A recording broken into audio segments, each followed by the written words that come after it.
सांग मैंने आज एपिसोड रे आपण मैंने देखा पाइबे आज बहुत दिन पर आद्या जिते अंशुक पाखे रही सावित्री व्रत करने को जाऊे एत आद्या बहुत खुशी थे आउ सी बहुत सुंदर भाव सजे हेले आद्या जिते रूम बाहर को पूजापी बाहर थे ठीक यही समय गोटे कौन स्प्रे हम आउे आद्या बेहोश हो सेठारे पड़ जाती आउटे आपण मैंने देखा पाइबे मल्लिका आउ जलबी एसबू कम कर जलबी कहते देखिल दीदी मोर ये स्प्रे केमती आद्या उपर पड़ा आद्या ए दीर्घ 7 घंटा धरी शोब आउ से उठिले तो ये पूजा कर मल्लिका बहुत खुशी हो जाए आउ एपटे सीन आपण मैंने देखा पाइबे झिलमिल आसी घरे पहुंची जाइए आउ झिलमिल को देखला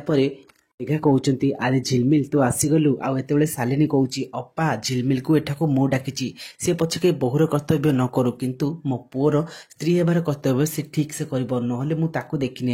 एक शुणी समस्ते हसबे आउटे शालिनी कहे मो बो तो आसीगला हेले अपा तम बो एपर्यंत कुआड़े जाइए आउ ठीक ए समय मल्लिका आसी एठारे पहुंचीज आ मल्लिका को देखला झिलमिल कहूँ हेले आद्या अपा तो एपर्यंत एठाको आसी ना आपण मैंने समस्ते वेट करंतु मु आद्या पाखु जाऊँगी आते शालिनी कह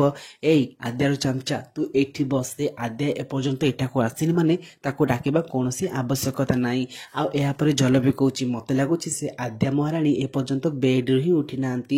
आपर शालिनी कहते तोते कथार केमती धरा पड़ा तो फ्रेंड्स आपण मानक कौन लगुच कौन मल्लिका आउ जलबीर सत समस्त सामना को आसो आद्या कौन ठीक समय पूजा पहुंची पार।